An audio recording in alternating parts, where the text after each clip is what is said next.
बिस्मिल्लाहिर्रहमानिर्रहीम। जी कैसे हैं आप लोग? ठीक हैं? जाग रहे हैं? अब इतने सेशंस के बाद भी सो रहे होंगे तो अच्छी बात तो नहीं है। बहरहाल अगेन मुख्तसर बात करूँगा, बातें तो बहुत हो चुकी हैं।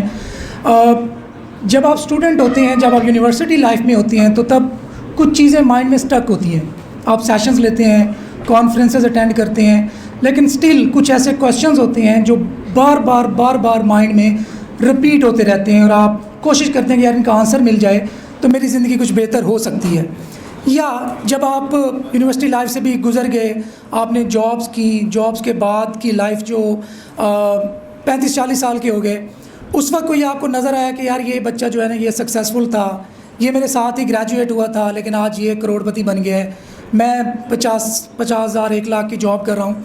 तो उस वक्त भी इंसान कहता है कि नहीं ये फ़लाँ पॉइंट था, ये फ़लाँ पॉइंट मुझे उस वक्त अगर पता चल जाता या इस क्वेश्चन का जवाब उस वक्त मिल जाता, मेरी एम्बिग्यूटी फ़लाँ टाइम पे क्लियर हो जाती, तो आज मैं भी इसी की तरह मिलियनियर हो सकता था। ऐसे ही होता है। अच्छा, अब आप जिस स्टेज पे हैं, ये जो लाइफ है, ये जो 18 से 22 गालबन यही एज होती है जब आप यूनिवर्सिटी से ग्रेजुएट हो रहे होते हैं। 22-23 में ऑलमोस्ट ग्रेजुएट हो जाते हैं। इस एज में ये मैं इस एज को कहता हूँ कि बहुत ख़तरनाक एज होती है। ये बिल्कुल आपकी डिसाइडिंग मोमेंट्स हैं कि आपकी लाइफ आपको कहाँ लेके जाएगी। पहला क्वेश्चन आपके माइंड में जो इस वक्त आता है वो ये है कि क्या मुझे ड्यूरिंग एजुकेशन या ड्यूरिंग डिग्री क्या स्किल एक्वायर करनी चाहिए कि नहीं करनी चाहिए? आपका क्या आंसर है? करनी चाहिए या नहीं? अच्छा, कुछ आप में से ये भी सोच रहे होंगे कि बड़ा यार मेरी स्टडीज़ पे इफ़ेक्ट पड़ेगा, मैं शायद हर्ज होगा, मेरी CGPA बड़ी कंप्रोमाइज़ होगी, तो क्या मुझे इस तरफ आना चाहिए स्किल सीखने की तरफ, या अभी मैं ग्रेजुएट हो जाता हूँ, CGPA मैं ख़राब नहीं करता, बाद में देखूँगा कि मुझे किस तरफ अपनी लाइफ को लेके जाना है। तो इसमें मेरी आपको कुछ सजेशंस हैं, मैं आपके इस मौके की जो एम्बिग्यूटीज़ हैं वो क्लियर करना चाहता हूँ। जब आप ग्रेजुएट हो रहे होते हो तो ये आइडियल टाइम है, रिपीट कर देता हूँ, ये आइडियल टाइम है कि आप डिफरेंट पंगे कर सकते हैं। आपके पास बहुत टाइम होता है।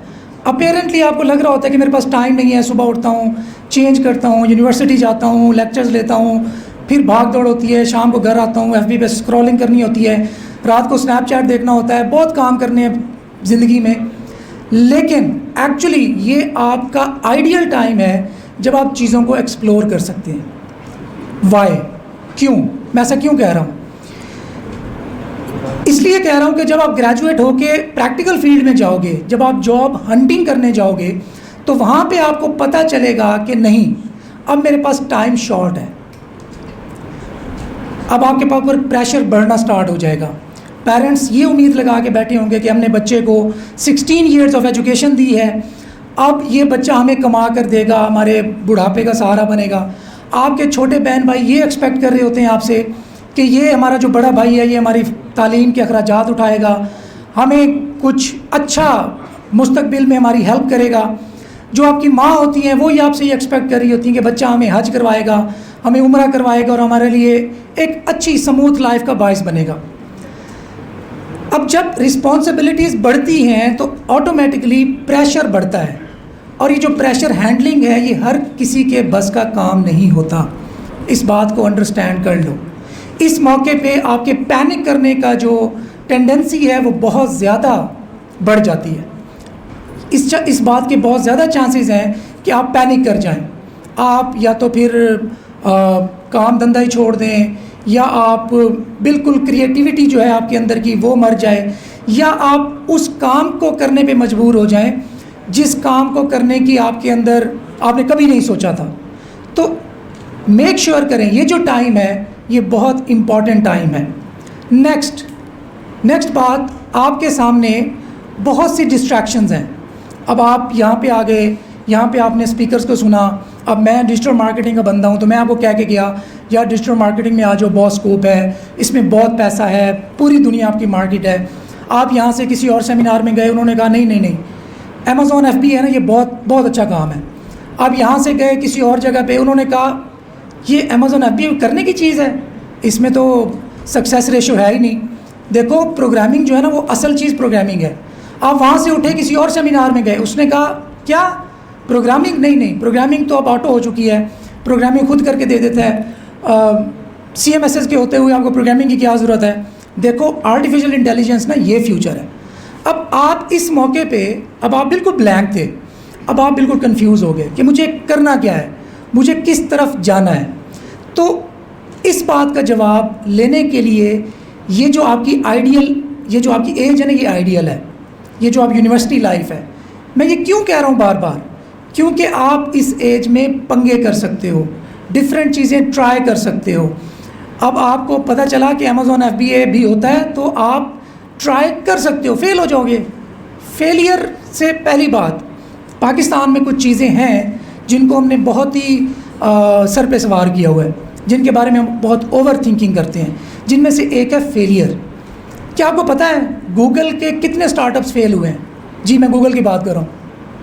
Any guesses? कोई बताए यार, रैंडम नंबर बता दो। 150 से ज़्यादा, 150 से ज़्यादा गूगल, जिसके पास दुनिया के बेहतरीन ब्रेन्स हैं, जिसके पास बिलियंस ऑफ डॉलर्स की इन्वेस्टमेंट है, जिसके पास दुनिया का बेहतरीन इंफ्रास्ट्रक्चर है, जिसके पास दुनिया का बेहतरीन एनवायरनमेंट है, उनके 150 से ज़्यादा स्टार्टअप्स फेल हो सकते हैं। तो अगर हमारा कोई एक आध स्टार्टअप, कोई एक आध एफर्ट, कोई एक आध पंगा अगर फेल हो जाए तो हमें क्या टेंशन लग जाती है। गूगल प्लस का नाम सुना है आपने? जिन्होंने सुना ना वो बड़े एजेड हैं, मतलब यहाँ से पता चल जाएगा ये बरगुज़ीदा हस्तियाँ बैठी हैं। ऑर्किड का नाम सुना है आपने? ऑर्किड का किस किस ने नाम सुना? 2 बंदों ने, 3 बस। ऑर्किड ऑर्किड एक सोशल प्लेटफॉर्म था, जिस तरह फेसबुक है आज। फेसबुक से पहले, या फेसबुक जब लॉन्च हुआ तो उस वक्त पीक पे था। अब ऑर्किड के साथ क्या हुआ, उसको गूगल ने एक्वायर कर लिया। अच्छा खासा चल रहा था, अच्छा ये भी बता दूं, अच्छा खासा चल रहा था, बहुत ट्रैफिक होती थी। हम का मतलब जो कुछ आप लोग आजकल इंस्टाग्राम पे, फेसबुक पे करते हैं, हम ऑर्किड पे किया करते थे। तो बहरहाल ऑर्किड के साथ क्या हुआ, गूगल ने इसको एक्वायर किया और वो फेल हो गया, ऑर्किड बंद हो गया, गूगल को उसे शट डाउन करना पड़ा। सेम उसने कहा जी चलो ऑर्किड मेरा नाकाम हो गया है, मैं गूगल प्लस लॉन्च करता हूँ। गूगल प्लस नाकाम हो गया, गूगल को शट डाउन करना पड़ा। गूगल ने कहा जी गूगल इनबॉक्स लॉन्च करते हैं, जीमेल के साथ इंटीग्रेट करेंगे। गूगल इनबॉक्स फेल हो गया, गूगल ने उसको शट डाउन कर दिया। तो इस बात की तसल्ली रखो, इस बात का इत्मीनान रखो कि अगर आप फेल हो रहे हो तो कोई परेशानी वाली बात नहीं है। जिस भी फील्ड में जा रहे हो आप, जिन भी स्किल्स को एक्वायर करने जा रहे हो, उसमें आपको 5 से, चलें ज़्यादा नहीं जाता, परेशान ना हो जाए आप, 2 से 3 साल आपको एटलीस्ट उसको देने चाहिए, देने बनते हैं। 2-3 साल दिए बगैर इस बात को डिसाइड कर लेना कि नहीं ये फील्ड मेरे लिए नहीं है, या इसमें पोटेंशियल नहीं है, या इसमें मेरा फ्यूचर सिक्योर नहीं होगा, ये बेवकूफ़ी के अलावा कुछ नहीं होगा। तो दूसरी चीज़, अच्छा तीसरी चीज़, एक और आपने आजकल टर्म बहुत ज़्यादा ज़बान ज़द आम है, मल्टीपल इनकम स्ट्रीम्स। कौन, अच्छा वो लोग हाथ खड़ा करें जो कहते हैं कि मल्टीपल इनकम स्ट्रीम्स अच्छी चीज़ है। अब वो लोग हाथ खड़ा करें जो कहते हैं जी मल्टीपल इनकम स्ट्रीम्स अच्छी चीज़ नहीं है, एक इनकम स्ट्रीम होनी चाहिए। एक बंदा है, 2 बंदे हैं, तीसरा बंदा मैं हूँ। आप सब इस बात पे कायल हैं, मल्टीपल इनकम स्ट्रीम्स होनी चाहिए। मल्टीपल इनकम स्ट्रीम्स का टाइम बहुत देर से आता है, इस बात को जहन नशीन कर लो। जब आप बिल्कुल बिगिनर हो और आपने मल्टीपल मतलब पंगे ले लिए, तो बहुत ब्राइट चांसेस हैं कि कोई एक भी आपका पंगा कामयाब ना हो और आप एंड अप करो फ्रस्ट्रेशन पे। आपको ये लग जाए कि नहीं ये काम, ये सब कुछ मैं नहीं कर सकता। अच्छा नहीं कर सकता, मैं फेलियर की कुछ रीज़न बता देता हूँ क्विकली, बस 5 मिनट इंशाल्लाह।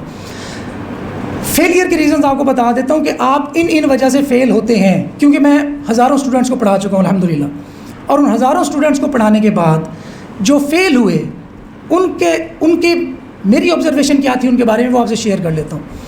नंबर 1, पहली चीज़ सेल्फ डाउट, बुनियादी चीज़ है ये। देखो, आप जो कुछ भी हो, जैसे भी हो, जिस तरह का भी आपका अकल है, आप अशरफुल मखलूक़ात हो, इस बात पे अपने आप को कन्विंस कर लो, तसल्ली रख लो इस बात की कि आप वो सब कुछ कर सकते हो। अब ये मोटिवेशनल स्पीकर वाला वो नहीं कह रहा कि सब कुछ कर सकते हो, लेकिन मैं अपना एक्सपीरियंस बता रहा हूँ कि हाँ आप कर सकते हो। ये मैं अपना एक्सपीरियंस शेयर कर रहा हूँ आपके साथ। नेक्स्ट, सेल्फ डाउट कब आता है? सेल्फ डाउट तब आता है जब आप अपने इर्द गिर्द अपने ही जैसे लोग देखते हो और उनके घर के बाहर बड़ी बड़ी गाड़ियाँ खड़ी हैं, उन्होंने बिज़नेस एम्पायर्स खड़े किए हुए हैं, उनके अपने सॉफ्टवेयर हाउसेज रन कर रहे हैं। उस वक्त आप क्या सोचते हो कि नहीं यार, मैं शायद नहीं कर पाऊँगा। इस बंदे के अंदर कुछ ऐसा था जो ये जिसकी वजह से ये कर गया, मेरे अंदर वो चीज़ नहीं है। ये जो सेल्फ डाउट है ना, ये पहली बुनियादी रीज़न है फेलियर की। जब सेल्फ डाउट आता है तो आपकी जो एबिलिटीज़ हैं, जो आपका एक्चुअल टैलेंट है, उसका प्रॉपर इजहार नहीं हो पाता। अब 3 बंदों के दरमियान कंपटीशन है, 2 बंदे एक काम को पूरे दिल के साथ कर रहे हैं और एक बंदा इस डाउट से कर रहा है कि यार ये 2 बंदे बहुत तगड़े हैं, मैं इनका मुकाबला नहीं कर सकता। तो उसने 50% अपनी हार तस्लीम कर ली, क्योंकि उसने अपने ब्रेन को बता दिया कि यार नहीं मैं एफर्ट नहीं कर रहा। ब्रेन ने पूरी बॉडी में कम्युनिकेट कर दिया कि नहीं, ये आधी एफर्ट कर रहा है और आधी एफर्ट क्या होगी कि ये काम नहीं कर पाएगा। तो जो भी काम करेंगे, मेरी बात जहन नशीन कर लें, जो भी काम करें पूरे दिल के साथ करें, पूरी एफर्ट उसमें पुट करनी है और ये सोच के करें कि मैंने इसमें कामयाब होना है। नाकामी के बारे में ना सोचें, नाकाम हो जाए खैर है, लेकिन नाकामी के बारे में सोचेंगे ना, डरेंगे तो नाकाम ही होंगे। जब आप इस पूरे अब मैं ये बात क्यों कर रहा हूँ, ये मैं अपना एक्सपीरियंस शेयर कर रहा हूँ। मैंने अपनी ज़िंदगी में जितने प्रोजेक्ट्स ये सोच के कि यार ये तो करने हैं, कोई ऑप्शन ही नहीं है दूसरा, मैं उनमें 100% कामयाब हुआ। जिन प्रोजेक्ट्स को मैंने ये सोच के स्टार्ट किया यार अच्छा इसमें पोटेंशियल तो बहुत है, चलो इसको ट्राई करते हैं, वो ट्राई करने वाले प्रोजेक्ट्स में मेजॉरिटी जो प्रोजेक्ट्स थे उसमें फेल हुआ मैं। सेकंड है पेशेंस। अच्छा, पेशेंस को हम थोड़ा मिस इंटरप्रेट करते हैं। पेशेंस ये नहीं है कि मैं यहाँ पे बैठा रहूँ और मैं ये सोचूं कि यार मेरे हालात बदल जाएंगे, ये पेशेंस नहीं है। पेशेंस के साथ साथ रेजिलियंस क्या होती है कि अगर आप फेल हो गए या अगर आप एक चीज़ ट्राई कर रहे हैं और बार बार उसमें फेल हो रहे हैं, अब आपने दोबारा जो उठना है, ये कहलाती है रेजिलियंस, जिसमें आप खुद को चैलेंज करते हो कि नहीं, मैं ही वो बंदा हूँगा जो करके दिखाऊंगा और मैं ये कर सकता हूँ। तो अगेन मैं आपको बता रहा हूँ, ये साइंटिफिक बात है, ये इमोशनल बात नहीं है, ये साइंटिफिक बात है कि आपका ब्रेन सिग्नल भेजता है बॉडी को कि भाई एफर्ट लगाओ, क्योंकि हम डिसाइड कर चुके हैं कि ये कंपटीशन जीतना है। अगर हमारा ब्रेन सिग्नल दे दे बॉडी को कि नहीं खैर है, रिलैक्स रहो, अच्छा ये मैंने हाथ नहीं उठाना तुमने, रिलैक्स रहो, हाथ यहाँ पड़ा ज़ाया हो जाएगा, आप इस हाथ को मैं यहाँ पे लगा के रखूँ, इस हाथ के साथ कुछ ना हो, ये यहीं पे जम जाएगा, ये यहाँ भी नहीं जाएगा। तो जब आप अपनी बॉडी को, हम अपने आप को चैलेंज करते हैं, तो हमारी बॉडी उसी फेज़ के साथ, उसी चीज़ के साथ हैबिचुअल हो जाती है। तो जब हम इस चीज़ से हैबिचुअल हो जाएंगे तो फिर हमें कामयाबी का एक तरह से नशा लग जाता है। फिर आपके लिए कोई मोटिवेशन नहीं रहती, फिर आपको कोई मोटिवेशन ढूंढने की ज़रूरत नहीं रहती, फिर आपको कहीं देखने की ज़रूरत नहीं पड़ती कि यार क्या कर रहा है। अच्छा, नेक्स्ट और लास्ट बात, हमेशा अपना हेड बिल्कुल स्ट्रेट रखो। ये बिल्कुल अपने साथ तहिया कर लो कि ये सामने मेरी मंजिल है, मैंने यहाँ पहुँचना है।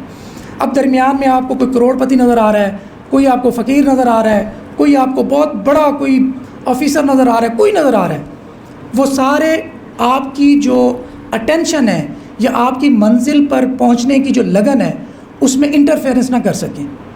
फिर आपने किसी पे रिलाय नहीं करना कि नहीं यार ये बड़े वज़ीर साहब हैं, इनके पीछे चलता हूँ, 3 साल बाद यार इनको मुझे जॉब लगवा देंगे।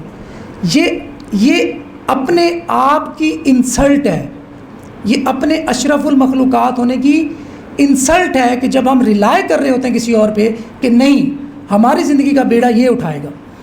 जब आप अपनी ज़िंदगी का बेड़ा उठाओगे, अगेन मैं रिपीट कर रहा हूँ, आपकी बॉडी आपका साथ देगी, नेचर आपका साथ देगी, कुदरत आपका साथ देगी, अल्लाह ताला आपका साथ देगा। Thank you so very much.